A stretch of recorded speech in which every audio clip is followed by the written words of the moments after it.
Hello and welcome to बवाल banking classes. आज हम लोग जीआईबी पेपर 2 में मॉड्यूल ए का चैप्टर 10 का पार्ट 2 करेंगे। इसके बाद ये चैप्टर हमारा खत्म हो जाएगा।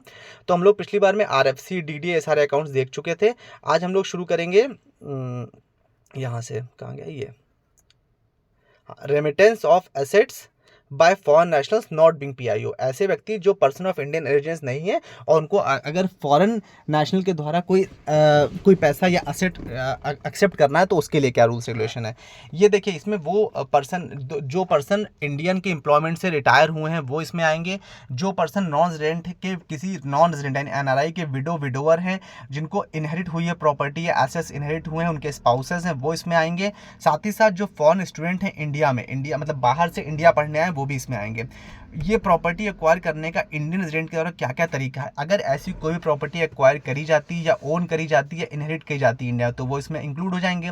कोई भी फॉरेन एक्सचेंज आप आरएफसी अकाउंट के थ्रू अगर परचेज करते हो या एलआरएस स्कीम के थ्रू एक्वायर करते हो तो इसमें आएगा।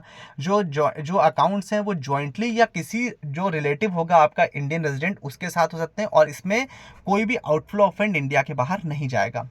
अब सबसे इंपॉर्टेंट आता है foreign contribution regulation act 2010। Foreign contribution का मतलब क्या हो, बाहर से कुछ कंट्रीब्यूट किया रहा है, ठीक है, मतलब इंडिया के बाहर से।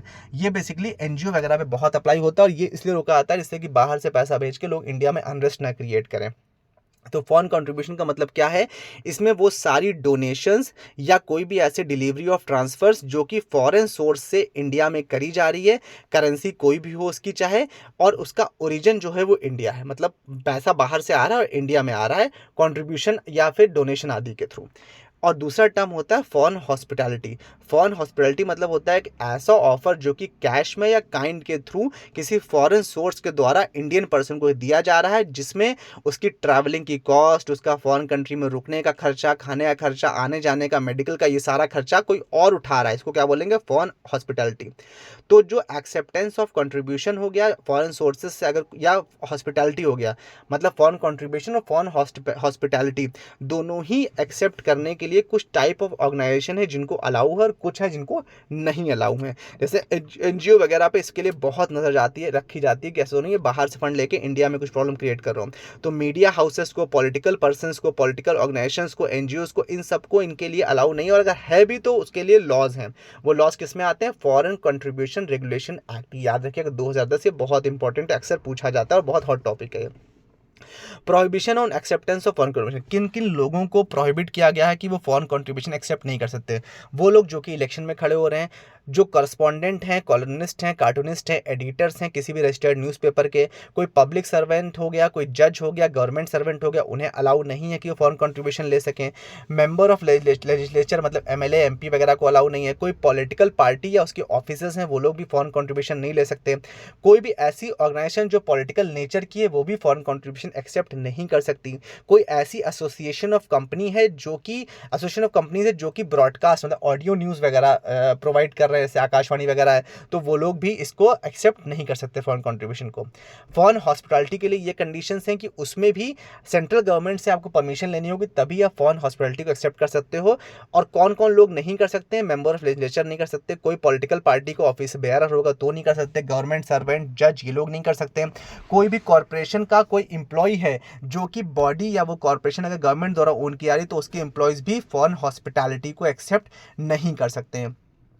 दूसरी बात कही गई, फॉरेन कंट्रीब्यूशन जो है उसको एक्सेप्ट करने के लिए गवर्नमेंट ने एक रूट बना दिया, मतलब सारी परमिशन वगैरह लेने के बाद भी एक रूट है। वो सिर्फ क्या रूट है, सिर्फ एक ही रूट है, एसबीआई के थ्रू। सिर्फ और सिर्फ स्टेट बैंक की एक ही शाखा है जो कि न्यू दिल्ली में है। न्यू दिल्ली की जो एक मेन ब्रांच है उसके थ्रू ही सिर्फ आप एफसीआरए अकाउंट में पैसा ले सकते हैं।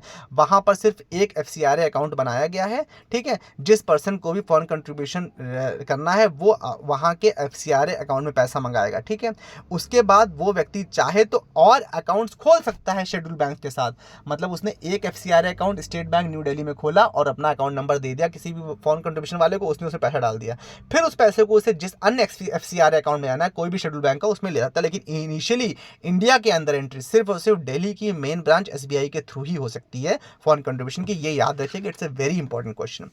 ऐसे व्यक्ति बाद में ये कहा गया कि वो बाद में परमिशन लेके अन्य खोल सकता है, मतलब और एफसीआरए अकाउंट खोल सकता है, बट कंट्रीब्यूशन नहीं ले सकता डायरेक्टली। कोई भी फंड अगर फॉरेन कंट्रीब्यूशन के अलावा रिसीव किया जाता है तो वो डिपॉजिट किया जाता है इस अकाउंट में, उसमें कोई दिक्कत नहीं है, लेकिन फॉरेन कंट्रीब्यूशन नहीं। ठीक है। Disclosure of foreign contribution receipt के लिए कहा गया कि यदि ऐसा कोई भी फॉरेन कंट्रीब्यूशन प्राप्त होता है तो उस मतलब एनजीओ हो गई या पर्टिकुलर जो भी जिसको भी प्राप्त हो रहा है उसको अपनी ऑफिशियल वेबसाइट पर ऑडिटेड स्टेटमेंट ऑफ अकाउंट्स जो है उसको रिप्रेजेंट करना होगा, और हर फाइनेंशियल ईयर के बाद 9 महीने के अंदर अंदर अपनी बैलेंस शीट और प्रॉफिट लॉस जो है उसको भी अपनी वेबसाइट पे दिखाना पड़ेगा कि उसने कितना फॉरेन कंट्रीब्यूशन किस सोर्स से कहां से प्राप्त किया और कहां यूटिलाइज किया। जो भी व्यक्ति फॉरेन कंट्रीब्यूशन अगर क्वार्टरली प्राप्त कर रहा है तो उसको अपने क्वार्टर के खत्म होने पर, मतलब 3 महीने के एंड में 15 दिन के अंदर अंदर अपनी वो जो डिटेल्स है, जो रिपोर्ट्स है, उसको बताना पड़ेगा कि कौन डोनर है, किसने दिया है, कितना अमाउंट प्राप्त हुआ है और कब प्राप्त हुआ है, डेट ऑफ रिसीट भी ये सब बताना पड़ेगा।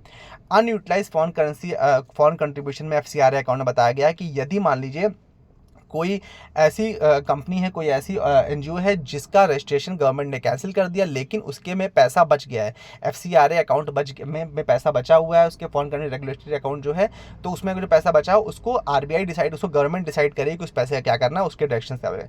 यदि कोई व्यक्ति जिसका सर्टिफिकेट और रजिस्ट्रेशन कैंसिल हो गया है और उसने फिर भी वो फॉरेन कंट्रीब्यूशन किसी अन्य व्यक्ति के अकाउंट में ट्रांसफर कर दिया, तो जिसके में ट्रांसफर किया उस पर वही रूल्स अप्लाई हो जाएंगे और उसके साथ भी, उस पैसे साथ भी वही किया जाएगा जो कि सेंट्रल गवर्नमेंट अपनी डायरेक्शन से चाहेगी वैसे। ठीक है। Reporting bye banks of receipt of foreign, जब बैंक को फॉरेन कंट्रीब्यूशन प्राप्त होगा तो उसके बाद बैंक को 48 घंटे के अंदर अंदर सेंट्रल गवर्नमेंट को वो ट्रांजैक्शन रिपोर्ट करना पड़ता है। Central government ministry of home affairs government of India जो उन्होंने एक सॉफ्टवेयर बनाया है जिसके थ्रू ऑनलाइन रिपोर्ट्स ऐसी भेज दी जाती हैं और सारा डिटेल गवर्नमेंट के पास चला जाता है। With this we have come to end. I hope you like the session. Do like, share, subscribe and don't forget to comment so that we can improve in a better way. Thank you so much for your valuable time.